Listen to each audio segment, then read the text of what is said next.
Hello, everybody, and welcome to the PHLY Eagles podcast presented by TrueMark Financial Credit Union. Call it a shotgun start, because it's a foursome today, baby. We got Zack Berman, the professor, Deniz Selman, myself, Bo Wulf, and Fran Duffy, our NFL draft analyst for ALLCITY, here to just hang out. The four of us, one day ahead of the schedule release. The professor is going to explain to us why the road to a repeat Super Bowl appearance for the Eagles will be especially difficult this year, given the slate of opponents. Professor, thanks for joining us. Oh, it's great to be here. It's been a while. It's been a while. How are you doing? I'm doing good. Good to see you all. I have seen you all outside the show recently. It was great to see Fran and Zack at the Die Hards event last week with the film breakdown, where I watched more college football that night, I told Fran, than I have in the last 3 years. Did anybody pop for you? Did that experience? I loved the Drew Makuba part. Interesting. More than the rest, I think. Okay. I don't know if just like on the film, the safety position, just kind of. That was the feedback I got, was that there was one play in particular. Maybe you said it. Yes. But I heard somebody else too. He rewound there was that one bad play boy. that really made you. We watched that excited. one like about 10 times, but it was awesome. And of course, I had to hit him up on whether or not he felt that he would be playing to the boundary or to the field. Of course. And what did you say? Well, I just stayed on brand, and I asked the question to Fran if he was more of a boundary guy, because he looked like he had been boundary on all the plays so far, and Fran immediately answered that he was more of a strong side, weak side designation that they had. So, Zack, nice to see you as well. You and I have gone pants today, whereas the professor and Fran have gone shorts. So you and I are on the same team. I'm always happy to be on your team. This is the Because they always happy to wear pants. always happy to wear pants as well. This is the first time the four of us are in the studio together in this one together since the Wednesday before the Washington game. Wow. your second favorite show in the history of the show. That was a good show. Yeah. That was a really good show. I was proud of that one as I listened to it back. Was that our last good show? No, I believe that's right. Yeah. As far as Zack is concerned. I'll try to see if Brandon Brooks can come back on too. Later. that would be wonderful. Please. And Fran, nice to see you as well. We had our the final episode of this cycle of the PHLY Draft Show with Fran Duffy. Check that out. And you dropped the big bit of insight. Arch Manning is good. Arch Manning is good. I'm excited for what's to come with a potential future number one pick. How do you guys feel about Zack and I discussed a very important topic yesterday. I'd like to hear from you and the professor. How do you guys feel about a dark shower? Oh man, I missed this. So I watched the whole show up until I got a phone call right at the beginning of overtime. Unbelievable. All right, dark shower, as in like the lights off. Yeah, lights off. I would say I lean more towards I'm against a dark shower. Okay. But I don't know why I would be against it. But I would say it does feel a little weird when it is a dark shower. Yeah. Professor, You are gonna love my answer to this, Bo. Of course I did listen to the whole show, and I was just smiling. There's like a special word for it in Turkey. Is that what you're gonna tell me? Well, no, there's not a special word, but Emily can tell you, and she gets annoyed by this, that unless we have guests who are likely to walk into the bedroom, I never turn the lights on during a shower because I hate the bright lights, and instead I leave the door open and have the daylight come in, but it's from like two rooms away, so it's only a little bit of light. Yeah. And I'll do that even if it's getting close to dusk, in which case it will be basically a dark shower. So yeah, I'm all about the dark shower. Yeah, I mean you test your senses like a little. Yeah, like we have a really bat in bright cave. light over the shower too, which it feels like a spotlight. I'm not into. Yeah. Go ahead. You look like you had something to add. No, I'm fascinated by this conversation at the start of the schedule show about the dark shower. Where did you guys land on this? I missed. Since Oh, I I'm was- very pro dark shower. You're pro dark and you're anti. I've just never. I'm not anti. I'm Yeah. apathetic. But he toward said it. he's going to give it a shot. I will give it a shot at some point, but I'm apathetic to it. Yeah, then when you're done, what's the reasoning? To Oh, say, well, like, you get in touch with your senses a little bit more. How well do you know the space? It's also good for if you were trying to get ready for bed. Maybe that is a good on-ramp. and then you have to sit to pee after because you can't see so you can rest while sitting to pee. Right? What's the connection there? I don't. Well, because You can pee in the dark, No, but you might miss, so you sit. Well, not if you pee in the shower. Well, that's true. I'm not a big pee in the shower guy. I know theoretically that's probably okay, but it's not for me. Zach? I gotta tell you, Emily called me today at it was like 11 o'clock. She says, "What are you doing?" I said, "I'm prepping for the show." This was not part of the prep, so yeah, don't have a strong opinion on that. I pee in the toilet, but respect to those that pee in the shower. yeah, whatever. Just How about outside? You like an outside pee? an Like outside a nature pee, as we call it. I wouldn't use the verb like. I mean, if Famously, you don't like to play road games with the other one, but yeah, definitely not. But, I try how do not you feel to. about a I nature try pee? not to with that. No, peeing in the bushes is a very normal thing. So amen. Could be exploring doing this in the backyard because apparently groundhogs are more fearful of human urine than animal urine. So you can mark your own territory. To keep the groundhogs out of the garden. You're just protecting the plants. We're just doing what I got to do to be sustainable. What more could you do as a man? To Apparently nothing. Protect your place. Right. That's great. Yeah. That's very wise of groundhogs. That's good evolution by them. They should be more afraid of humans. By far my least favorite animal, the groundhog. See, there you go. Yeah. I mean, I And guess to be able to ticks- ward off your least favorite animal with your own urine. I mean, what a superpower. but you know what? Remains to be seen. We'll find out soon. Now that we're on this topic, Yeah. Which topic? I'm okay with the nature pee. I'm not okay with the parking lot pee. You see this at games, people tailgating. They'll just go behind someone's car and pee. I agree with that. Yeah, like find, there are porta potty. I know people don't like to wait for porta potties. Wait to go into the stadium. I know not everyone has tickets when they tailgate. I don't like the peeing by your car move so much. I agree with that. Yeah. It's untoward. Exactly. It's debaucherous. Yeah. I think it's an easy one to agree with. Yes. Now, how about, have you ever done the pee while you're driving? Have you ever been in such a tough situation that you've had to pull that off? No, have you? Yes. precarious. I didn't know Precarious you move, have. Yeah. Like stuck in traffic? That's happened. Like into a cup or something? Yeah. Okay. Into a car. I mean, like a bottle? Yeah, not like... Not just into the car? Yeah, not just out the window, but that's happened before. Out the window. Wow. What I have Yeah, found is this that is the getting cup good. is never big enough for that. Like, Wow. Wow. it's not the direction I was going. My Wawa coffee, that lid could not possibly contain Can't get a all 48 that I have to offer. 48 ounce. Is it time for overtime yet? Yeah. 108.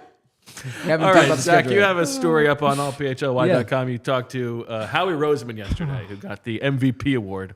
Take us through what you heard. Yeah, the most valuable Philadelphian, Howie Roseman. That's what it was. Second year in a row that The most valuable peer.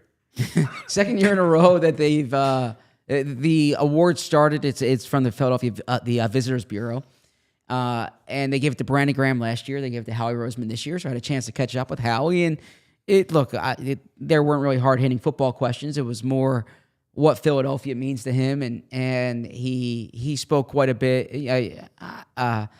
I was speaking one-on-one with him about how this city, it's been 25 years for him here, and this is where his children grew up, right? And so there's terms that he didn't use, like the topping that you would use on ice cream, and what you would call what he would call a sub, and what they call a hoagie.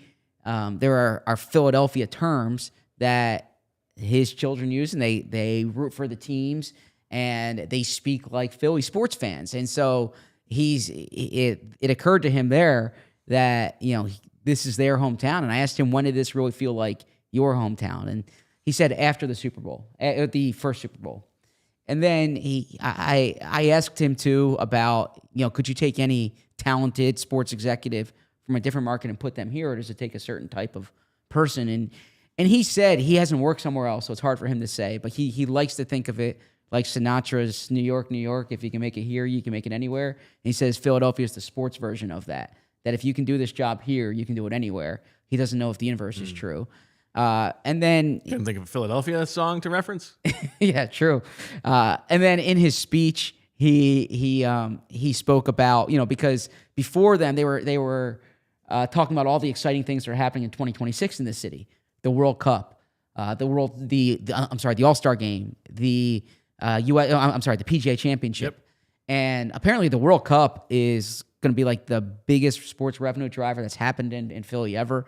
And so Howie gets Big up. deal. You heard about this? You heard about the World Cup? No, but who knew the World Cup was big? no, but I didn't know for the singular city. It was because it's not like the championship game or the semifinal. Just like it's something they're getting 6 cents for every cent they spend back in terms of what they'll generate. That's actually not obvious, right? Because the stadium's only so big. Like, you don't know which teams it's going to be. Sure. So the fact that there are 2 billion people watching on TV is one thing, but like in terms of the city, I'm a little surprised by that. But people have to come.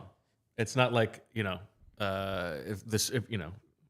an Eagles game, a lot of people are in the area. Like, people have to, as tourists, visit the city in order to go to the games. Yeah. And it'll depend a lot on which people it is. Like, people which will team go it is. to wherever their teams are playing. So it's not like they have a choice to not choose Philadelphia. And then, but then Howie gets up to the microphone. He's like, "I'm excited for all the things happening in 2026, but 2025 is about celebrating the Super Bowl." He's like, "Let's not overlook that." And so, but I'll also point out Howie was very eager to get in front of a screen to see the draft lottery because I was catching up with him around 6:30, and he wanted to know when the Sixers would when the cards would come out. And so Shout out to the PHLY Sixers crew. Yeah. Shout out to them, and in particular, all of them are great. But because we have Fran here, it's important to say Derek's draft guide is out now on allphly.com, and everything you need to know about the draft prospects are there. But Howie finished his speech in time to see the draft lottery, and obviously good news for Philly. And if I can just say a quick thing about PHLY, if I will, the Flyers have the 6th pick. The Sixers have the 3rd pick. You're not going to find more comprehensive coverage of those two teams in particular anywhere in this market than PHLY. We have daily shows for every team. We have multiple people covering these teams, on-site reporters, smart written content, shorts, everything you need to know. And these are teams that frankly don't get the same volume of coverage from some other market or from some other outlets in this market. So PHLY does a great job with those two teams. Amen. And you got to become a diehard to access all of that content. Fran, aside from Howie Roseman, who would have been your most valuable Philadelphian? What is the term? Is it what is it? Calendar year?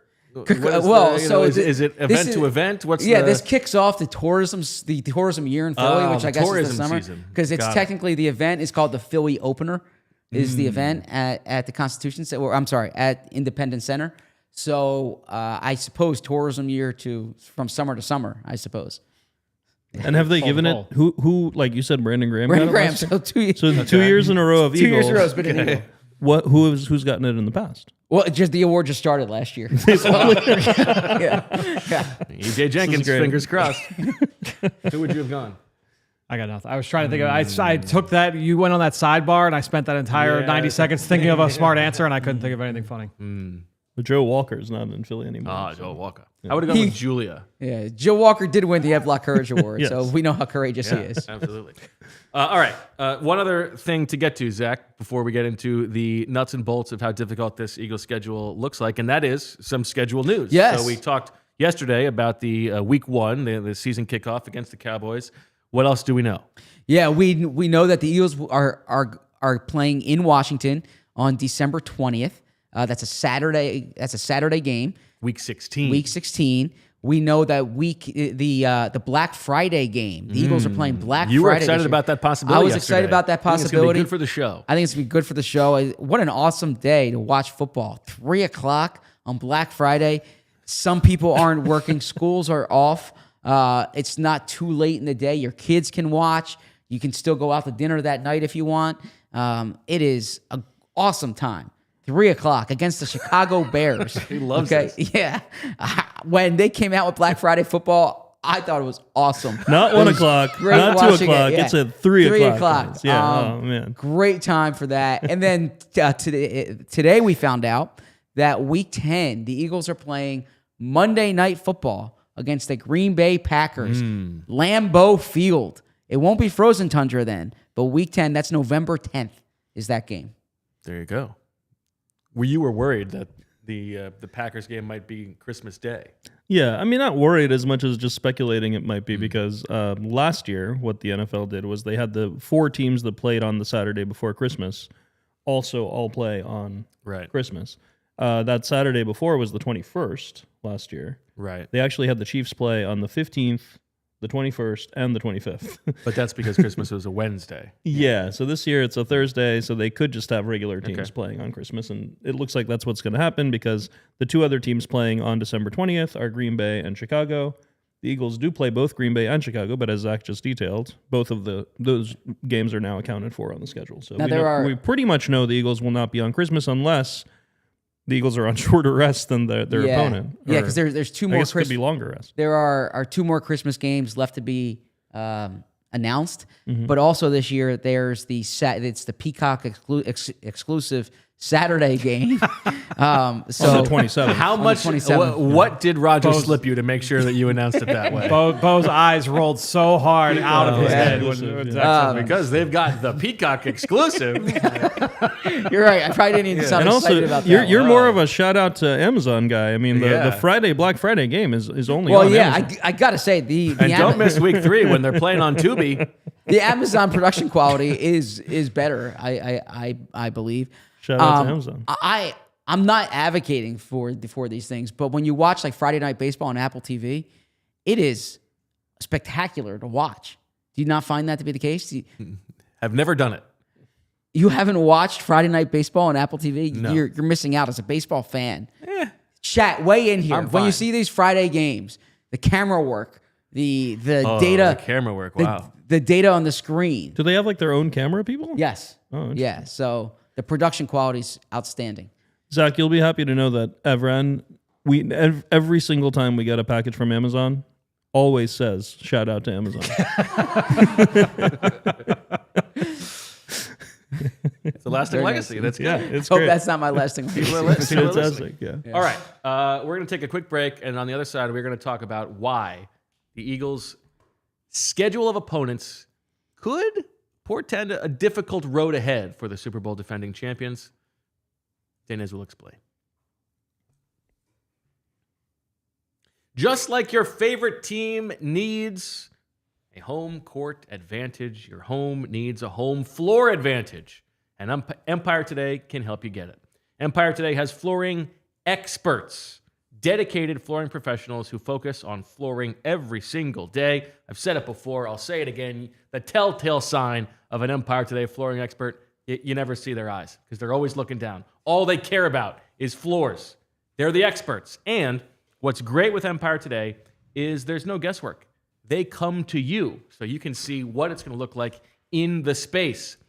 Their flooring experts bring the showroom right to your home. They pick the right flooring and the right colors for your space. See how it looks with your furniture in your house. Get precise measurements taken and have all your questions answered so there are no surprises. With Empire Today, you get clear upfront and all-inclusive pricing, plus you can schedule installation as soon as the next day. Schedule a free in-home estimate today because some things are just better at home. PHLY listeners can receive a $350 discount when using promo code PHLY. You heard that right. $350 off with code PHLY. Restrictions apply. Visit EmpireToday.com/PHLY for full details. And we'll now hear from our friends at Pabst Light because I'm sitting here surrounded by 3 of my favorite people. The only thing that could make this better was we're sitting here talking about football. We're talking about the fall. Slinging back some Pabst Lights. Pabst Light is a new, light, modern beer from Pabst Brewing Company. 96 calories, 3.5 grams of carbs, full of crisp and refreshing flavor. They use high-quality ingredients so you can get that high-quality beer as a smart, approachable price. Retains that fun and independent spirit that Pabst is always known for. But again, it's light. So that means you don't feel like crap the next day. You're able to get on with the rest of your weekend. That's the only thing that could make this sit down better with these fine gentlemen. Learn more about new Pabst Light at PabstLight.com. Please drink responsibly. Must be 21 or older. All right, Professor. Well, Why is it that Eagles fans should be a little bit wary, a little bit reticent of the season to come? yeah, well, the schedule is definitely more difficult this year than it has been in recent years. It's actually probably more difficult than it has been in any season that I recall. Let me just do a quick summary by traditional methods. Okay. First, there are 11 games against teams that made the playoffs last year. That was 8 a year ago.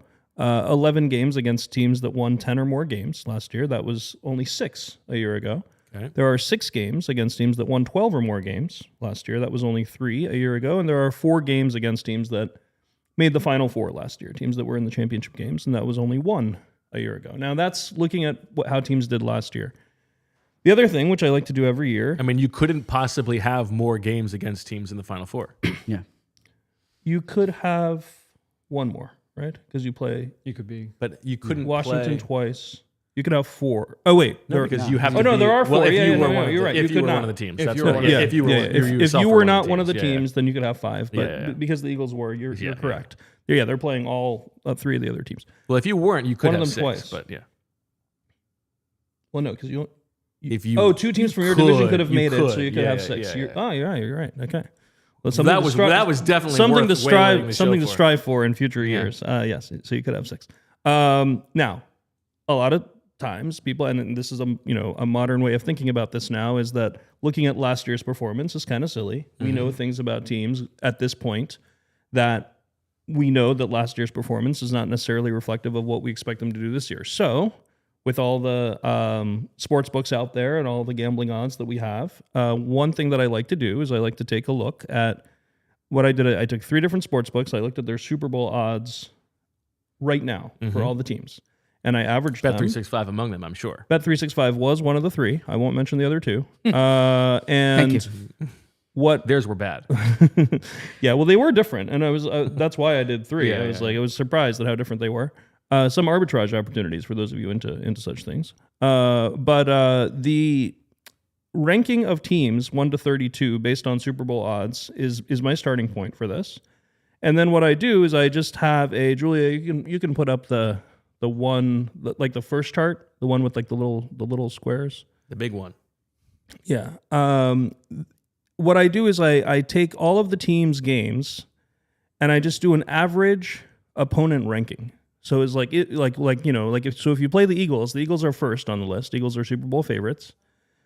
Right. So if you play the Eagles, that means that you're playing against the team ranked first. If you're playing the Saints, you're playing against the team ranked 32nd, right? And so I do this for all 17 games for all 32 teams, and I do the average opponent ranking for those teams, and then I rank the teams based on who has the better teams on their schedule versus the worst ones. And there's a very broad range. So the Giants have the hardest schedule in the league. Their average opponent ranking is 12th. The 49ers average opponent is 21st. So that's a pretty big difference, given that this is all for all 17 games. The Eagles this year have the 3rd most difficult schedule in the NFL. Last year, they were 27th on this list. So last year's schedule, the 2024 schedule, the Eagles had the 6th easiest schedule in the league. This year, they have the 3rd hardest schedule in the league. And if you break it down by how many teams they're playing that are in the top, X teams and those kinds of things, it's easily the hardest schedule that they've had recently. So if you look at this is somewhat arbitrary cutoffs here. The chart lets you you can just count and see how many it is at any number. But I looked at games against the top 14 teams. And 14 teams make the playoffs. So these are kind of like the 14 teams expected to make the playoffs. In the past 4 years, it's been 5, 8, 6. This year, it's 11. 11 of the 17 games are against teams in the top 14. 7 of those are on the road. So 7 of the road games this year are against teams that are in the top 14. And then when you look at easy games, teams against teams in the bottom 14, there are only 3 such games, the 2 against the Giants and the 1 against the Raiders.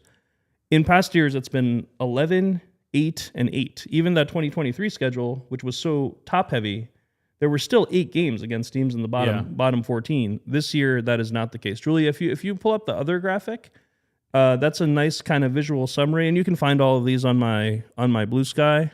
I posted them in the other place as well, but Blue Sky would be better. If you just look at this visual, it kind of, you can see the colored teams are the teams that the teams are playing. The Eagles are playing this year. And you can see that the bottom of the rankings are basically blank this year, whereas in past years there have been plenty of games against teams that were not expected to be good coming in. And I think it's fair to say the 3 times the Eagles have been to the Super Bowl the last decade were all years in which we knew going into the season that it looked like a pretty easy schedule. For sure. So like when the schedule was about to be released last year, and we were talking about this, the main takeaway for me was this looks a lot more like the 2022 schedule than the 2023 schedule. And this year, it's kind of, the next year's version of that. This looks a lot more like the 2023 schedule than last year's schedule. And in fact, it's even harder because there are so many games against the top teams. Like in 2023, we talked about the gauntlet. Yeah. There were 5 games against top 6 teams. They were all played back-to-back, all 5 of those games, which is kind of crazy. This year, there are again 5 games against those top 6 teams, which is the same total number of such games. We don't know the order yet.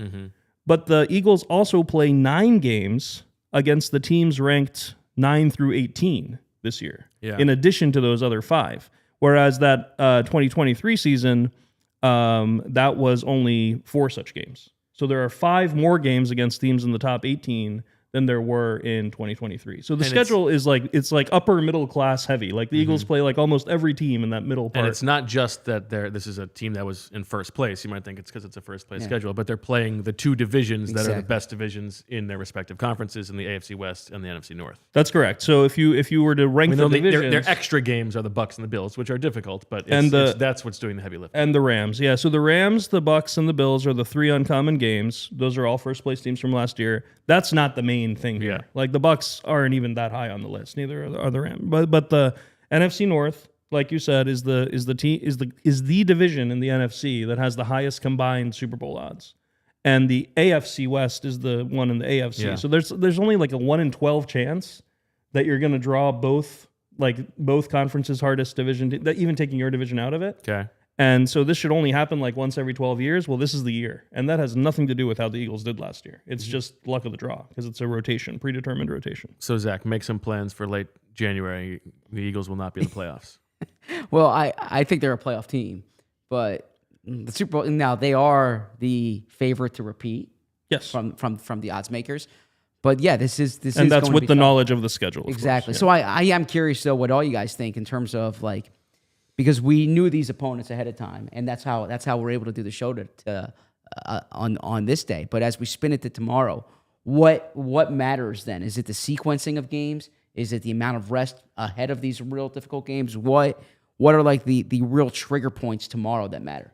Yeah, it's so hard to tell. I mean, we know like from 2023 that sequence seemed to matter. Yeah. Like it seemed to really get in the players' heads that it was just going to be this like very difficult stretch, and it turned into a historic collapse, even though the first half of that stretch was actually 3 wins. Just kind of a weird. I mean, the attrition that builds up. I mean, I still hope to one day learn what happened.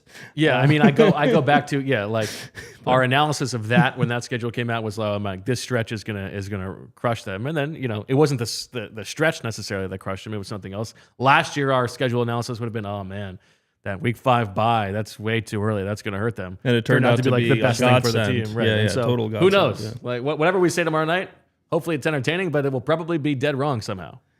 Yeah, and in terms of dead wrong, also like one of the things I get as a response to posting these is how does this relate to how teams actually end up, right?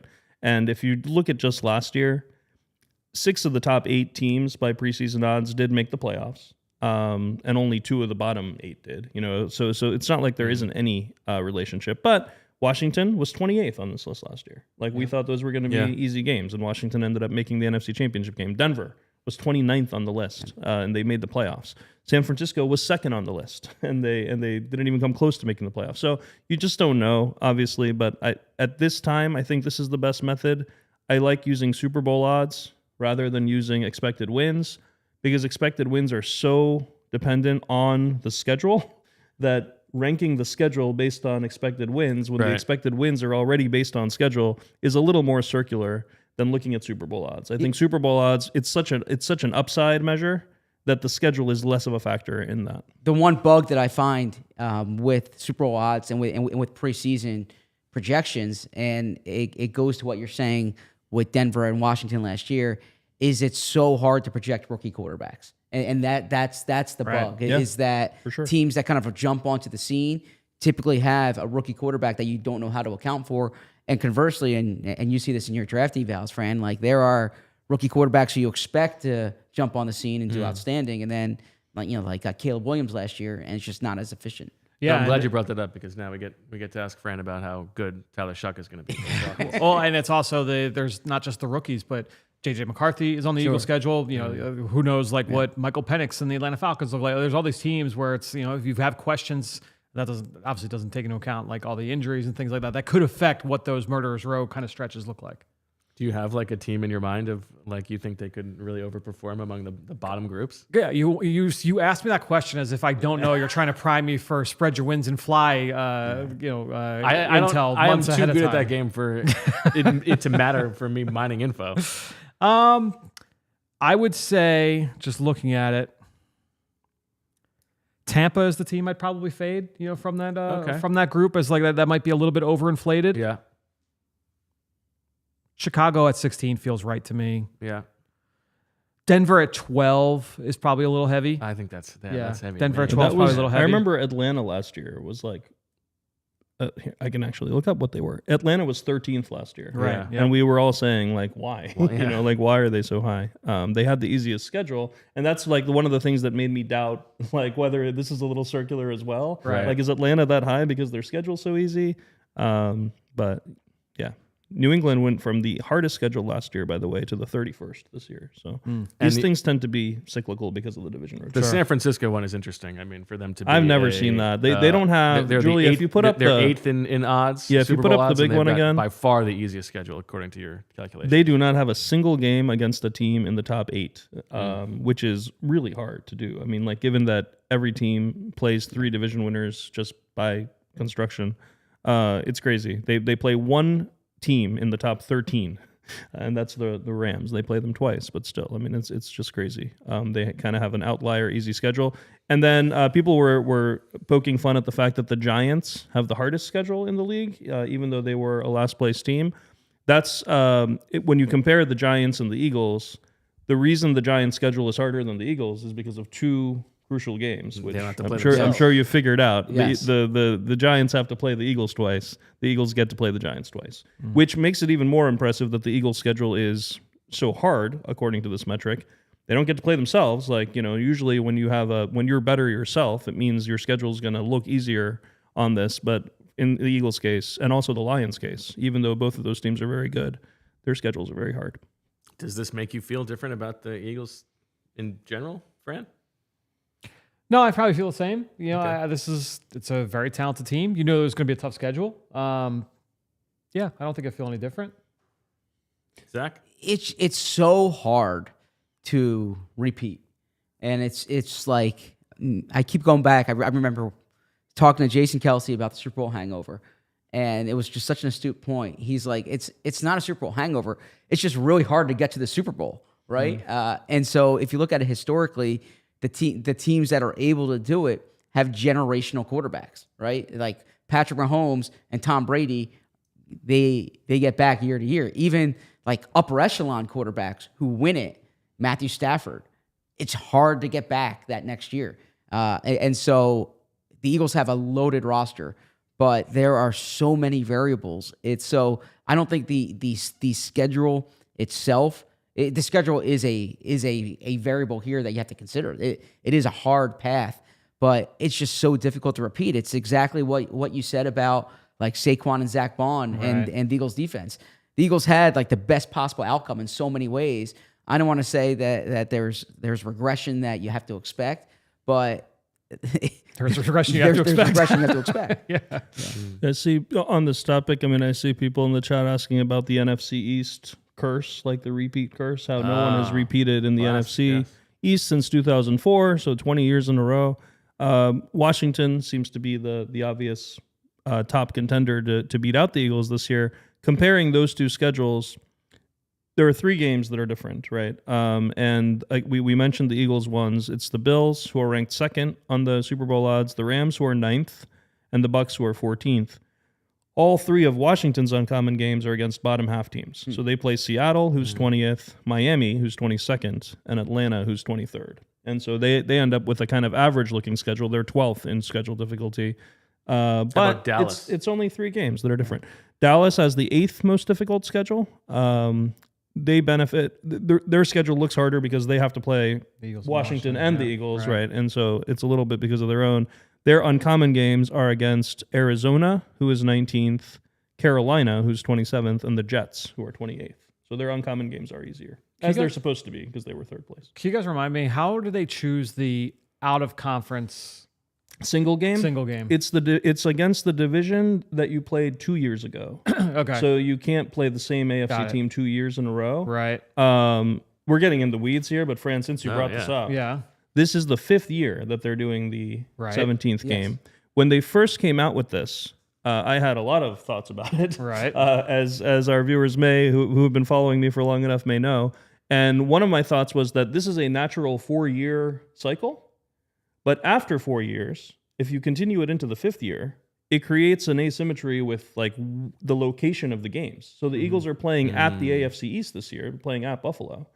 4 years ago, they played at the Jets for the same game. It was and if they continue this, like the NFC East, AFC East 17th games will always be at the AFC Stadium. Oh, interesting. So over time, those fan bases are more likely to see the Eagles than the Eagles fans are likely to see those teams. It's not something they would actually want to continue long term. I thought they might have flipped it. And I think the only reason they're not flipping it is because they expect to add an 18th game soon enough. Exactly. That this isn't going to keep going. But like this is bothering me a little bit this year that we have this asymmetry. You hit it on the head there. Yeah. The 18th game is coming. I'm just Labor Day. Maybe to Labor Day President's to President's Day. Yeah, exactly. You mock it, but it's coming. Nobody's mocking the 18th game. I mean, I am mocking the 18th game. Like, they don't have enough money, and these guys don't put enough of their bodies on the line, but they're going to do it because. And they have to add America. a bye week if they do that, right?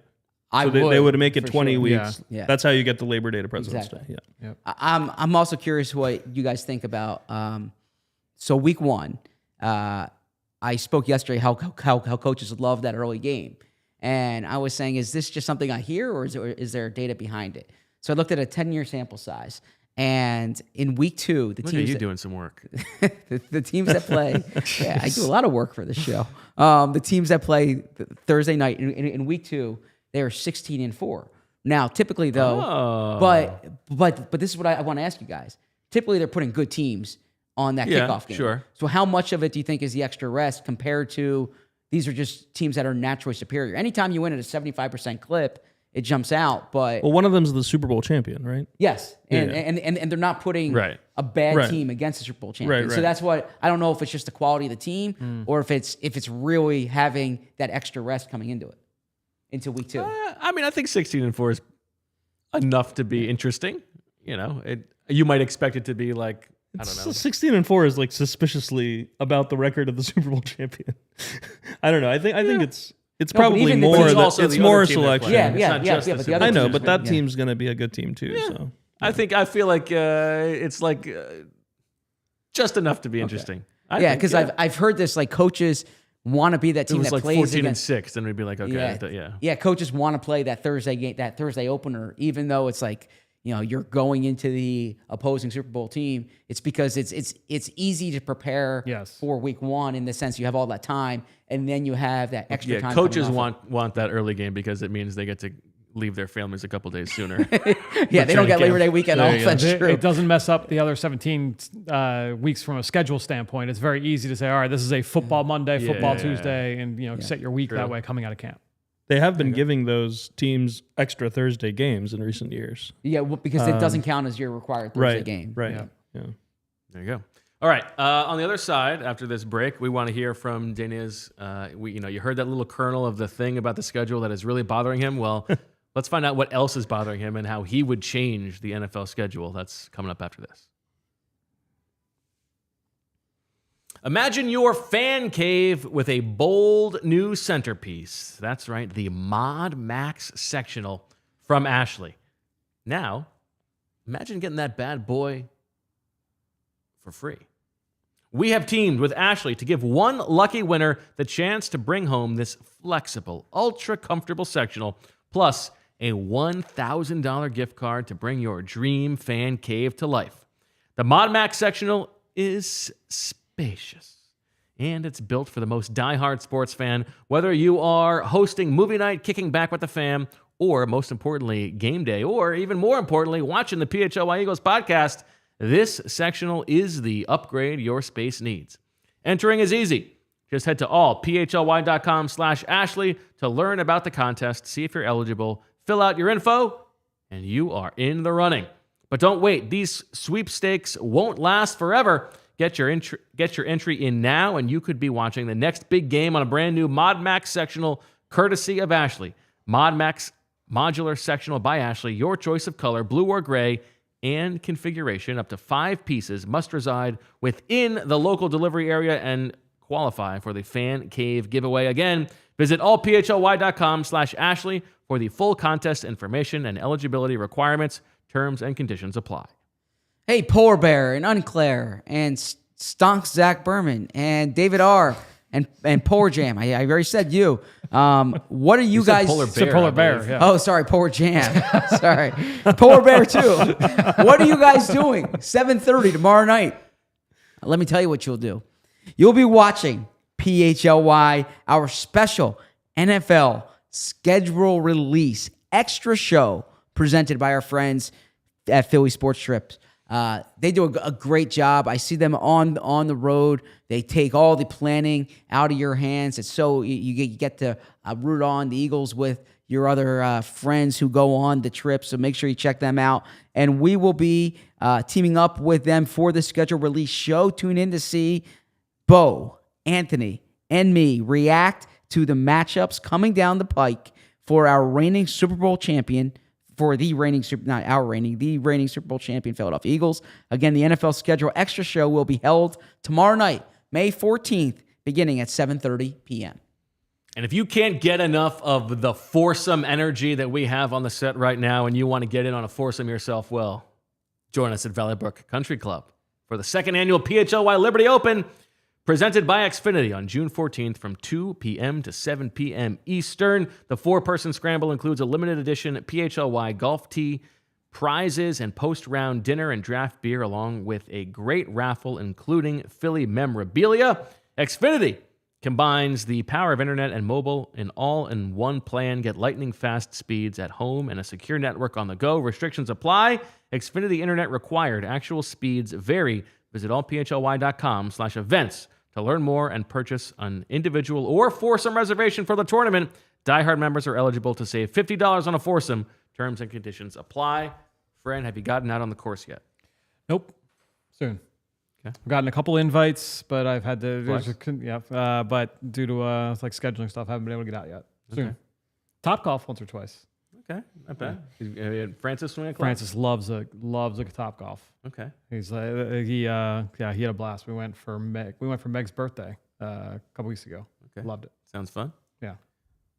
Zach? Haven't golfed in my life. I passed by or was stuck in traffic for Truist over the weekend. Oh. I heard people had a great time. I heard the course looked great on TV. Have you played there before? I've not. One time. One time. How is it? Is it Nice. a nice course? Nice.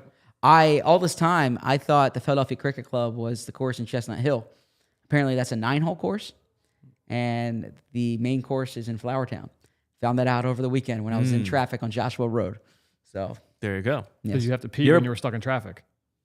What's that? Did you have to pee when you were stuck in traffic? I actually did, but I just peed when I got home. Yeah.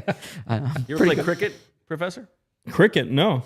I could see. That was a good question. I could see you having been a cricketer. Yeah, I went to see cricket when I was in India. Little IPL between the Mumbai Indians, controversial name by the way, and the Punjab Kings 11. It was awesome. I was really bothering the poor young woman behind me For the rules? who made the mistake of volunteering some rules that's info a to terrible us. mistake and on her then part. lots I and mean, lots that's of a real give a follow-ups. mouse a cookie situation. Yeah, she had no idea who she was talking to, and I had so many follow-ups for her. Yeah, of course. Every time something happened, I was like, what if this had happened instead? What would that have been? Some questionable. I don't think the analytics is fully taken. Is that right? Yeah, it seemed like there were some analytical inefficiencies. In what sense? I don't remember. It was a long time ago, but I remember thinking at the time that I feel like in they a were different not life, I would have been a playing. very good cricket player. Have you played cricket? I've when I was in Australia, I did like a they were playing some pickup cricket one time. Pickup cricket. Yeah. Interesting. Oh, we hit some with some kids Yeah, like I in the hit park some, in yeah, I India. hit some, but I feel like I could have been very good. You're a great baseball player. lot of feel like I correlation, could've lot been of very correlation good. with baseball. Yeah, you're a great baseball player. So A great baseball player. That's exactly right. that's why I could see you being One of the greats. not one of the greats, but I mean, yeah. well, certainly in your county's high school baseball. That's right. That's true. All right, Professor, let's get to. I thought you were going to ask me about golf. Grind in your gear. No, I don't care about you in golf. Okay, I Are you played gonna golf. come? You're gonna come to the Valley Brook. I'll be Liberty in, Open? I'll be in Turkey, but I did. How did they come up with the name the Liberty Open? By the way, is that a Philadelphia. sponsor? You're looking at me as if I knew. Liberty? It's It was only a matter of time. Yeah. Chekhov's laptop. Shotgun not a- start. Yes. Yeah, what's grind in your gears about the schedule? schedule. Yeah, I think in general, the thing that annoys me the most about the schedule is that there are just so many games at the same time. Like it's like an artifact This is of like your- the way the 1970s TV interesting. contracts worked.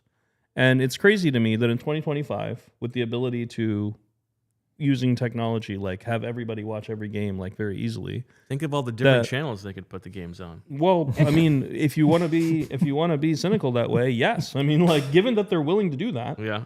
Now I would say that you could do that without doing that. Obviously, you could have like one package that you sell, and they do. They have the Sunday ticket, but when you sell Sunday ticket, which they're doing now, you're selling the right to watch sometimes up to 10 games that are all at the same time. Like, why not stagger those games to be in more time slots, whether it's on the Sunday or across different days? That I don't really get. I think having more weeks by adding bye weeks, whether they add the 18th game or not, and just having there be more time slots. So you're And saying like fewer on a games regular per on a slot. regular football Sunday, you've got a game at 1 o'clock, a game at 2 o'clock, a game at 3 o'clock. That kind of. I don't see why not. Okay. And like so this should come with a caveat. I watch the NFL very weirdly. Okay, like I do not ever watch Red Zone. I rarely watch games live that are not the Eagles. What do you do normally? So what I normally do? No, I mean- nothing. Almost nothing. Yeah. I like going to get a cheesesteak. I eat that pretty normally. Me too. Yeah. I do some things normally. Yeah, but very few. So I do not watch NFL games. I don't just sit and watch like Bears Bucks like if it's on like TV. I watch the Eagles games live, obviously. Every other game I'm pretty much watching on the replay, like condensed, and I will even like cover the bottom of my screen. So No I spoilers, can't. yeah. So I can't see the scores of the other games. So then I can watch like pretty much Okay. all of every game. If it's a game I really don't care about, I'll just watch like the fourth quarter or something uncondensed. Takes like 8 minutes. So You for me, appreciate- like you can I appreciate actually that level of sickodom. Of course. Yeah. I cannot do that. I actually don't even like it, so this doesn't even really affect me that the games are at the same time. But it still bothers me because it seems like from an economic perspective, it's not the best thing for the league. And for the fan enjoyment perspective, I know it's like exciting to people that like it's like the whatever hour on Red Zone that they call it. Oh, it's a That's right. But I don't understand like why it wouldn't be better to stagger them so that you can actually watch the fourth quarters of like pretty much all the more. games. We get more witches. There you go. Yeah. So I would say like, Okay. why not just have games start at like 11, noon, 1, 2, 3, 4? Like, why not? And then every game gets its own fourth quarter by itself. You could still put the primetime games or the best games in a way that they don't overlap with each other. So you can still watch doubleheaders. But then you're not missing like the ends of other games like at that time. I don't see why that's not better. It's because of the local TV contracts. Those have to be expiring soon, right? like at some point they're going to redo the way the TV contracts are done. And I think they could use more weeks too. Like just no reason not to have more weeks. How The do you players feel? wouldn't complain about more bye weeks. How do you feel, Fran, about like more days of the week being implemented on a regular basis? I think without what Deniz just said about adding more weeks. I think if you start having more Wednesday night football, more Tuesday night football, I think that just from a scheduling standpoint and like equality of schedule standpoint, like I think they have to just extend the season just to try and level that playing field out a little bit. Otherwise, I'm not against it. I enjoy, like, the thing is that, like, during the season, I love when it's November and I can watch Eastern Michigan versus Bowling Green on Wednesday night, and just have that on in the background as I work. You just got such a reaction out of Zach. That was like, right, like it's Friday night, like Meg goes to bed, I can sit and I can watch Washington State versus Oregon State. Like there's something nobody about else that. is watching those games. Yeah, right. I mean, only the true sickos. How would you feel, Fran, about like a Thursday night doubleheader for the NFL? Like instead of just one game, or like a regular Friday game. I know they have the rules about high school football, but yeah. I mean, the thing that they do with Monday Night Football in the beginning of the season, where there's 2 games, they should do that every week. Well, when it's 2 games that are staggered by a decent amount, they should do. Last year, they had 2 games staggered by 30 minutes. Yeah. The hell was that Right. about? Like, what is that getting you? Well, there has to be some reason for it, right? Is it just that this is the way? Why they're doing such a tight stagger? Yeah, because I think the advertisers just like know that like then prime that's time the is answer. prime Right. time, and they don't want to stray from it too Right. much. Yeah, But I agree with Professor Selman as far as the time slots. I think I don't want to say I can't speak for all of us, but I love when you wake up Sunday morning for a European, when there's a game in Europe and it's on at 9 a.m. It's awesome. When I'm on the West Coast, and Except for the fantasy football lineups, though. You gotta, make that sure is you true. get That up, is yeah. tough. Yep. I don't like short week games for teams as much. I've long said ever since they went to Thursday, they should add an additional bye. Yep. So you get one real bye, and then you get one bye, like where that Thursday game's in between 2 weeks. That way you have extended time going into it, extended time coming off of it. Right. I've long been an advocate for that. The NFL doesn't want to begin before Labor Day because people are typically, I shouldn't say people, some people are traveling in the month of August. Schools start typically after Labor Day, so but you can go into February. They also, it's important to say they don't care about the health of the players. Yeah, which they should care more about the health of the players for sure. Well, adding bye weeks seems like it would be good, better for the health of the players, and would And better add for more business. TV slots. Yes, like I just don't understand why they don't do that. It's more inventory. Yeah, you have inventory. Like think about if it were like a regular business. Like if you had like a bunch of shows that you're trying to sell tickets. Let's make it like a business. Well, Would you make? Well, it is a business. It is a business. know. Yeah. So if you had like a bunch of different, if you were putting on a bunch of plays, like, and you had a bunch of stages in a building, would you put all the plays on at the same time and make it so people could only go to one of them? Or would you have them at different times so people who are really into it could go to all of them? Like, basically, that's what they're doing. They're like, we're going to have 20 teams. They literally had 20 teams playing at the same exact moment last year. In week 2, 1 o'clock, they had 20 teams playing. I saw the Why comment. would you do that? I do really dislike when they have it where there's like 9 games at 1 o'clock and 2 games at 4 o'clock. so Like, what that- are we doing? But that goes back to- That's because of the old network schedule. It's like those markets want to have the 425 game on. Exactly. Yeah. So they put the local game at 1. But like, it's what crazy. year is it? Like, I mean, it's Yeah, just like crazy. Each network's promised a solo slot, the 425 slot. I don't want to say sympathetic to these schedule makers, but because it's their job. But there's a lot of different considerations that they have to deal with. Some legitimate, like for instance, the Eagles haven't had a week 1 home game in Philly since 2019.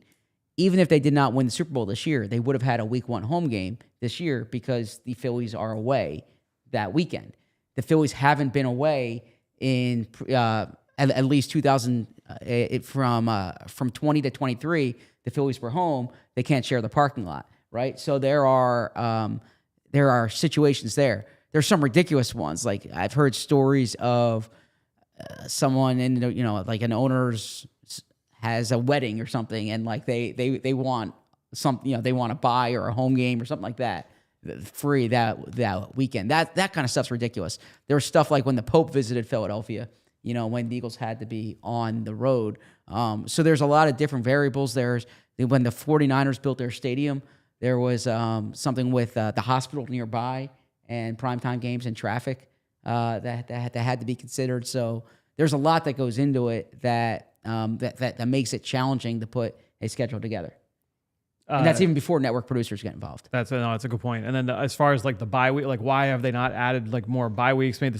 To me, the easy reasoning behind that is because that's collectively bargained, and neither side wants to volunteer that as like that. That is like a huge chip that one of the sides is going to say like, oh, we will give you this, we will allow this if we get this back, even though it's good for both sides. Yeah, because neither side wants to admit. I agree. Why that's so strong, why that's good for their side. They're going to use that as a get back. I've heard people say the players might not want it because it makes the season longer. But you could just make the preseason shorter, right? It wouldn't actually make the season longer, right? I'm gonna like most players that I've ever talked to about this, like current and former players, most say like, yeah, like that's because they know how much money they would get in response, get back from that. I think they're okay with it. They're not going to make the preseason. Now they would reduce the volume of games, but they're not going to start in August, from my understanding.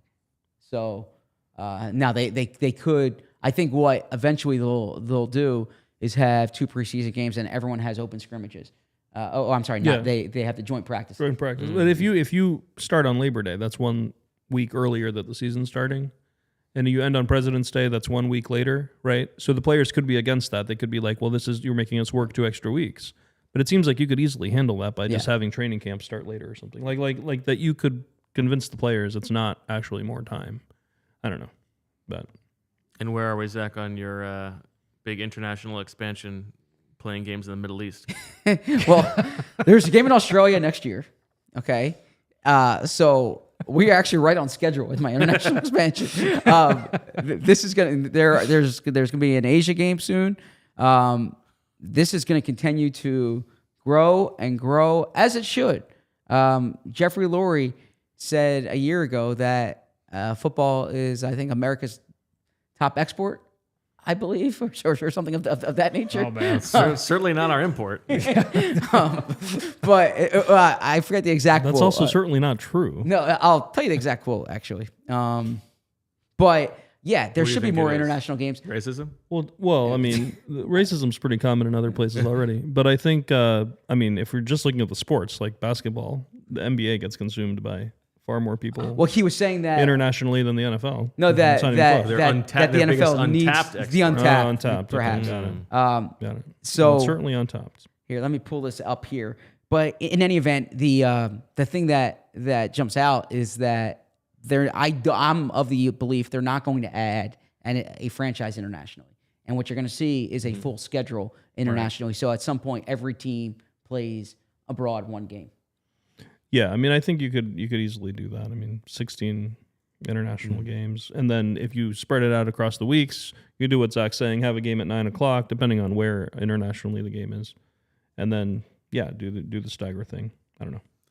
Let's take a look at the super chats.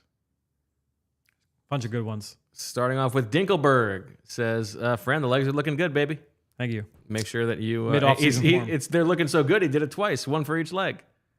Here, can I no, one's for me. No, one's for Deniz. Yeah. Oh, legs are looking good, Deniz. I apologize. Now, if the super chats had been for different dollar amounts, now if they, that would have been. Now this is, this is the way to get the people to turn off the audio and get the YouTube on and take a look at those legs. Yeah, I feel like I have an angle disadvantage here. Fran's showing way more leg than me through no fault of mine. He's got nice definition on those things, though. You got to give him credit. Well, I'm not going to argue that. So Jeffrey Lurie said, I think it's America's most incredibly potential export. Most things in America that are really popular become popular globally. The NFL hasn't yet. It's about to have a chance to be. So that's the quote. Yeah. There you go. Okay. The other thing I would change about the schedule, and we've been through this before, but just to kind of finish this, is I would really make the last week of the season be all AFC one day, all NFC one day, Saturday, Sunday. I like that too. And then you can even continue that into Wild Card weekend so that you don't have that is much better. The off day. like that. I just think that would be a much better way to make the schedule. All right, some more super chats to get to in just a minute. Right after we head into overtime. I have something to say about this. Professor, your first time experiencing that in person. It is, yeah. And I've been wondering actually, when did this it doesn't. Is there a sponsor involved in overtime? Like what's going on with overtime? Overtime because the fast channel when we're on like the terrestrial television, those are hour-long blocks. Okay. So if you want to watch after, you got to go to YouTube or PHLY. I know, but that's been the case. But there was no one screaming overtime maniacally before. Well, you didn't get to hear that. Yeah. No, Maniacally. I love the change. I was just wondering what triggered it. Yeah. So yeah, I got to yeah. say something here. Bo's gonna be proud of me here. Also, Zach, did you hear Bo's baby was born? Did you? Yeah, it's wonderful. Yeah, I knew that. Okay. Bo's gonna be proud of me. I always say the customer's right. I'm looking, every feedback on the pizza shop I want to take to make better pizza. I'm ready to push back on a pizza review. Wow. For the first time. Wow. Or not the first time, one of the first times, okay?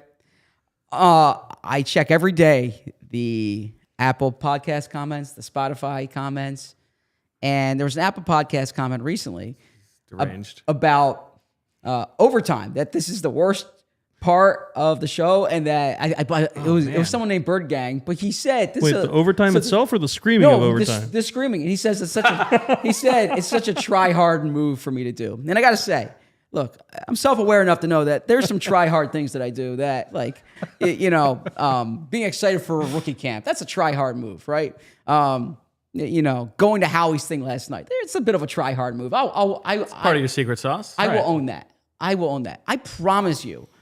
The overtime thing is just a fun gag. Like, I'm not going into my contract negotiations with Vince or with the CEO, with the CEO of our company being like, and that overtime that I did, like, that's a real big feature to the show. So I'm sorry you feel that way. I honestly could take it or leave it with the overtime. I thought it was a fun thing to add. So this is the one thing where I'll say I'm not changing that pizza there. So here's my thing. Yeah. I'm very glad that you're taking this stance, number one. Number Yes. two, I feel like your overtime exclamation today had the least amount of juice since you Yeah, started I feel doing like it. I agree with that. I feel like you pulled back a little bit. You did. Yeah. You absolutely You pulled know your what? back. You let it affect you. Maybe he got to my yeah. head as I was putting this crust together today, and I'm like, and he thought the crust was a little too thick, and That's the I'm bit. gonna- I mean, it's that that's is whole the thing. bit. Yeah. So please, if you feel otherwise, leave it in our Apple Podcast comments.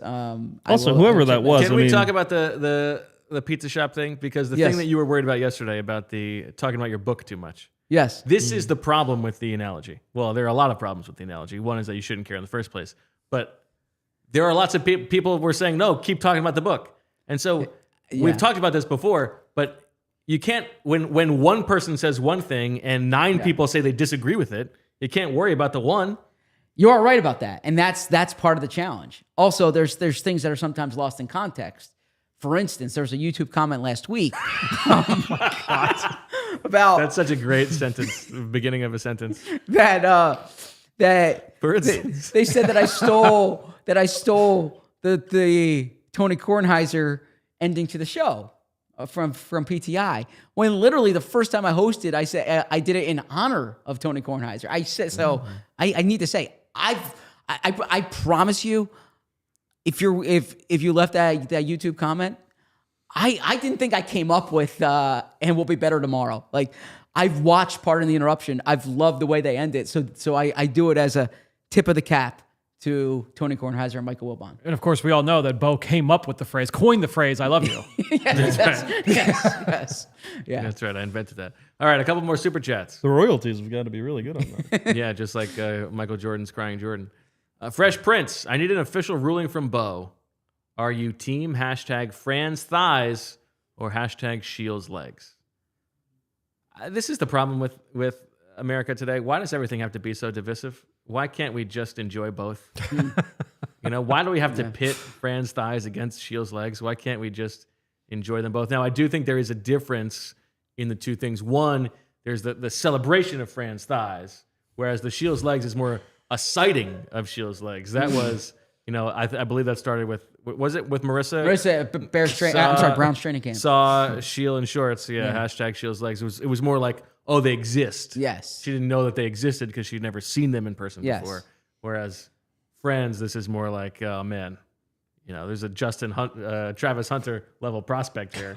We got to celebrate the prospect. Rohit, what's next? Tuesday or Wednesday night football? Or is this a specific question? Which one is more likely? Well, when Brett Veach was making excuses for why they got killed in the Super Bowl, he was saying that, we played every day of the week this year except Tuesday.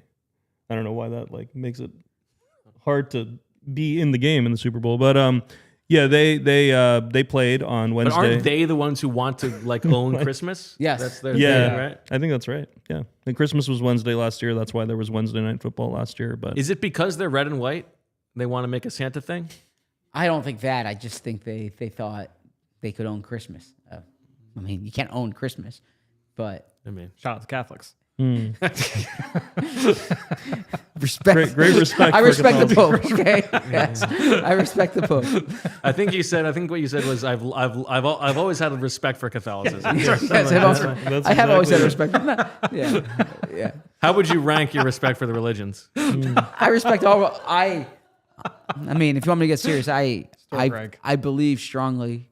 I respect whoever you pray to, whoever you love, whoever like that's. Yeah, I indiscriminate in all ways in that regard. It doesn't. If you embrace others, I embrace you.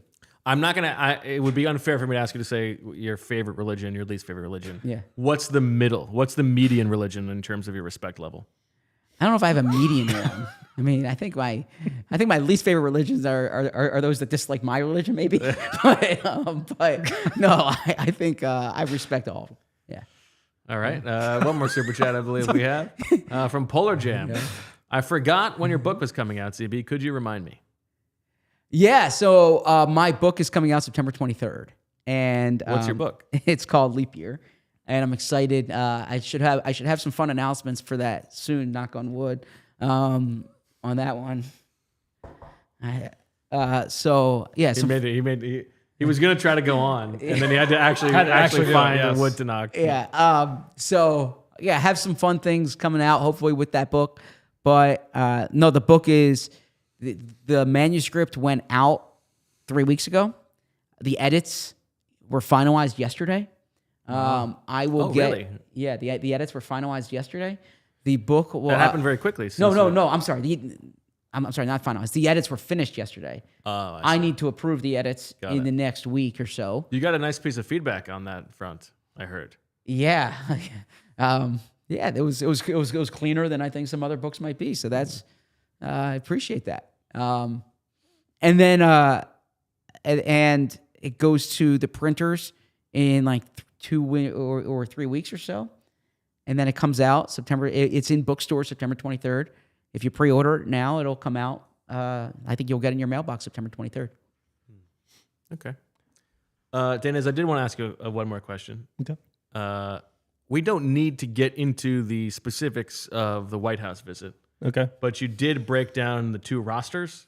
I did, yeah. If you look at my blue sky, you can see a color-coded Eagles depth chart with who was there and who was not. Who do you think would win that game? Well, the defense would have like no players on one side, right? So that's one of the issues with it. Hold on, let me get it out real now. quick. Let's play it out. Let's say that you can finish the rosters with whatever free agents are available. So you're talking about an offense with a good offensive line, but absolutely no wide receivers. Yeah. So the no White House team has one offensive lineman, Fred Johnson. Okay. That's on the 53, the practice squad, and IR. Okay. So you got one spot, but you've got AJ Brown, 13 DeVonta Smith, offensive linemen on one and team and Jalen one Hurts. on the other. Yeah. And the entire defense. Yeah. The only skill position player on the White House team is Britton Covey. So I mean, only wide receivers. They have the tight ends. It plays they have out Goddard, like one of our theoretical Calcaterra. drafts where there's the line of scrimmage. Well, it's not even because you got the other line of scrimmage, but. Yeah. So you've got the captain of the White House team, Saquon, right? You got Will Shipley and Ben Van Sumeren in the backfield. Tanner McKee, a quarterback. Yeah, I mean, I know which team you're on, Bo, for that. Yeah, you got literally all the offensive linemen. You got Dallas Goedert, Calcaterra, Nick Muse, and CJ Uzoma. I mean, very deep tight end group. Yeah, I mean, you're running the ball for sure. Whereas the no White House team has all the wide receivers: E.J. Jenkins, Fred Johnson, Jalen Hurts, Kenny Gainwell. Yeah, but to have a team entirely of like just a defense entirely of replacement level players, right? Versus you got just figuring out an offensive line. Right. I feel like you would have to take the non-White House team. Fran, what do you think? Yeah, I think I would. I think I would agree. Yeah, the White House team defense starts with Ochon Mathis, Moro Ojima, Eli Ricks, who's very distracted at the White House, Cooper DeJean. 20-year age difference, by the way, if anyone was calculating that. Reed Blankenship, Sidney Brown, and Lewis Seen. And 20-year age difference at Eli Ricks' age is a big difference. Let's, okay. I mean, it's nothing compared to Bill and Jordan. That's true. Non-White House team would also have trouble with field goals because all the specialists are on the I White think House. you could figure that out. Figure it out, yeah. Speaking of the age difference, Well, I like where this is going. Keely Ringo and Quinyon Mitchell. Yeah, are we still doing this? What do we think? Well, tell me. Are you aware of this, Deniz? I am aware, yes. It's surprising. Julia, what do we think? Are we keeping this going?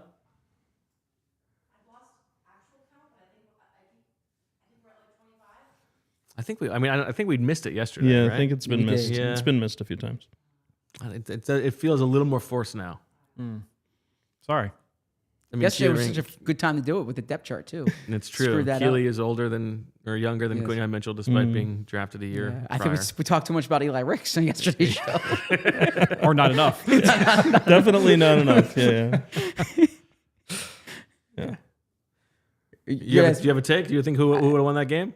I look for things that unite us, not divide us. So, Wow. It's just a football so conversation. I would have to study the rosters, but typically I think the teams with the I best. think you have studied the rosters. Yeah, that's true. Actually, I would go with the superior quarterback, and I think that's Jalen Hurts, and so I would go with the team that has Jalen Hurts as opposed to the team that doesn't have Jalen Hurts in that situation. Okay. Yeah, I mean, you got Eli Ricks covering A.J. Brown, so. But I mean, the one thing I'll say is that it's easier getting into the White House than it is Eagles training camp, like from a coverage perspective. Well, I can tell you it's not easy to get binoculars into the Super Bowl. Yeah. But, Imagine if information flowed as easily out of the Novacare complex as it does the White House.